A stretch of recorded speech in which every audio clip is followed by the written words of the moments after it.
भगवान श्री कृष्ण और बलराम गैया चराते हुए एक दिन की बात थी, घर में आए, मैया तरह तरह के मिष्ठान पकवान बना रही थी। तो कन्हैया ने कहा, मैया इतने से मिष्ठान पकवान काय के लिए बनाए जा रहे हैं? मैया ने कहा, भगवान की पूजा होगी और तू मुझे व्यवधान मत कर, मेरा ध्यान कढ़ाई में है। जो होशियार बहनें होती हैं वो 1 किलो घी में दुनिया भर की पूड़ियां सेक देती है, और जो फुवरियां होती हैं उनके लिए कनस्तर भी कम पड़ जाएगा। यह भी एक बहुत बड़ी योग्यता है पाकी बनना। रसोई में बहुत माताओं का भारी हुनर होता है। आजकल मोबाइल में ज्यादा हुनर है, रसोई में से ध्यान हट गया है, और रसोई में से ध्यान हट जाएगा तो घर की बरकत रुक जाएगी। तुम्हारे घर में सबसे बढ़िया जगह है रसोई और मंदिर, यही तो बड़ा अद्भुत स्थान है जहाँ तुलसी पूजी जाती है। स्थान बड़ा अद्भुत है, इसकी परिपक्वता बनाए करके रखिएगा, इसको साफ सुथरा।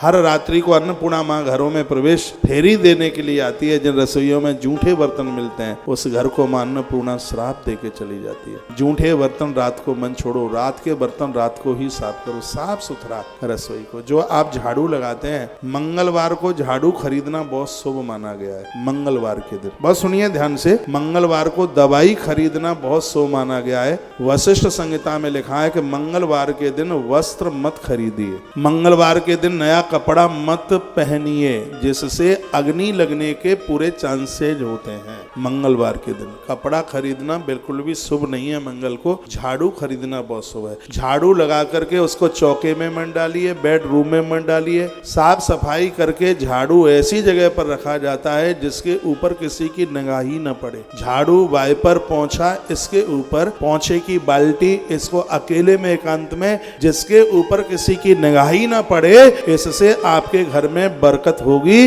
ऐसा वशिष्ठ संहिता में लिखा है। मैंने आपके बीच में बोल दिया, ये भी जरूरी सी बात थी इसलिए मैंने बोल दिया। अपनी रसोई को बहुत ठीक से कीजिए, उसको बहुत बढ़िया से कीजिएगा। बोल बांके बिहारी लाल की जय हो, श्री हनुमान जी महाराज की जय हो। तो मैया ने कहा, लाला मैं तो तरह तरह के मिष्ठान पकवान बना रही हूँ, तू बाबा के पास में जाके पूछ ले कि कौन सा भगवान है ताकि पूजा होवे। तो कृष्ण सीधे गौशाला में नंद बाबा के पास पहुंचे और क्या कहा, कथ्यताम मे पितु को हम संभ्रमो उपागता।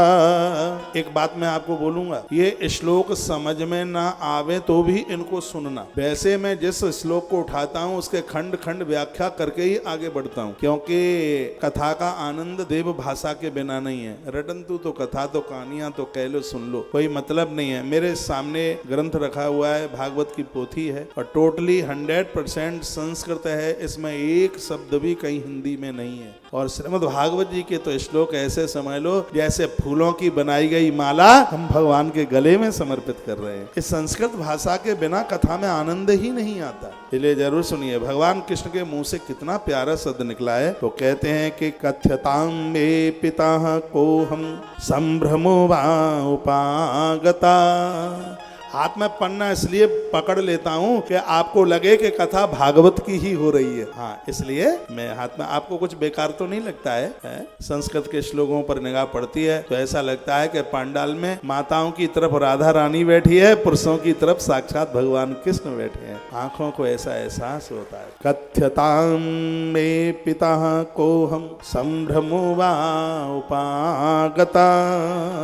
एक बार मुझे किसी ने पूछा कि आपने पन्नों को फाड़ फाड़ के अलग क्यों कर दिया है? तो मैंने कहा, मैंने पन्नों को फाड़ा नहीं है, ये पत्रकार पोथी एक एक पन्ना ही आता है इसको, ये सब एक एक पन्ना ही इसका अलग होता है। पहले जब वो ग्रंथ होते थे प्राचीन काल में तब उसका एक एक पेज अलग होता। बाद में गीता प्रेस ने इसको सजिल्द किया, अच्छा किया है। पन्ने बिखर जाते हैं तो उसे सजिल्द गीता प्रेस ने उसको किया, उसको बाइंडिंग किया। तो पहले के बहुत प्राचीन काल में ग्रंथ एक ही एक पन्ने में होते, उसका एक एक पेज उसको उठा उठा कर कथा कहते हुए उसको रखा जाता था। बहुत लोग तो पोथी का दर्शन ही हमारी व्यासपीठ से करते हैं, उनको तो पता ही नहीं होता कि भागवत जी की पोथी होती कैसी है। क्योंकि पोथियां तो वक्ताओं की बंदी धरी रहती हैं, गांठी खुलती कहाँ है? हाँ, कहाँ होती है? गांठी नहीं खुलती पोथी की, तो पोथी दिखेगी कहाँ से? यह भागवत की पोथी है, दर्शन कर लो। ये तो कथ्यतां मे पिता को हम संभ्रमो वा उपागता। किं फलं कस्य च उद्देश्य केन वा साध्यते मख। भगवान ने कहा, भगवान कहने लगे, हे पिता को हम संभ्रमोवा प्राप्त है, आप कहिए ऐसे कौन से देवता की पूजा मखो या मिति चेत, ये यजन किसके लिए हो रहा है? असकेम फलम, आप क्या फल चाहते हैं? कस्य उद्देश्य है, कौन सा उद्देश्य है? केनायम मक साध्यते, ये साधना ये यजन किसके लिए है, आप बता दीजिए। तो नंद बाबा ने क्या कहा? नंद बाबा कहने लगे, पर्जन्यो भगवान इंद्रो मेघा तस्यात्मूर्तया ते विवर्षन्ति भूतानि जीवनम पय। नंद बाबा ने कहा कि हमारे पुरखों के जमाने से पूजता हुआ आया है, हमारे पुरखे हुए पर्जन्य, तब से उसकी पूजा हो रही है। ऐसे इंद्र की हम पूजा करते हैं, तब इंद्र प्रसन्न होकर के वर्षा करता है। परंपरागतम धर्म यकाम उद्वादिनः त्यजेतः स शुभम नाप्नोति। श्री शुकोवाच एवं नंदस्य गोपानां च वजः सुत्तांध्र क्रोधम जनयन् कृष्णो नंदमाहा। इस कथा में तो फिर इंद्र के क्रोध की भी बात कही गई है। भगवान श्री कृष्ण ने जब ये सुना कि इंद्र की पूजा के लिए ये सब इतनी तैयारियां हो रही हैं, तो भगवान क्या बोले? भगवान कहते हैं, हे पिता, यानी मेरे पिताजी, अयम जीव कर्मणाम जायते म्रियते च, इस जीव का जन्म मरण सुख और दुख कर्म के अनुसार है। ये उसके कर्म हैं जिसके द्वारा वो सुख और दुख की अनुभूति करता है। सुख दुख कर्म के अनुसार। इधर देखिए, उसका जन्म और उसका मरण यह उसके कर्मों के ऊपर है। यदि चपल रूपी ईश्वर कशित शाश्वत कर्तारम भजे, ईश्वर को भजोगे सब कुछ प्राप्त हो जाएगा, भगवान कहते हैं।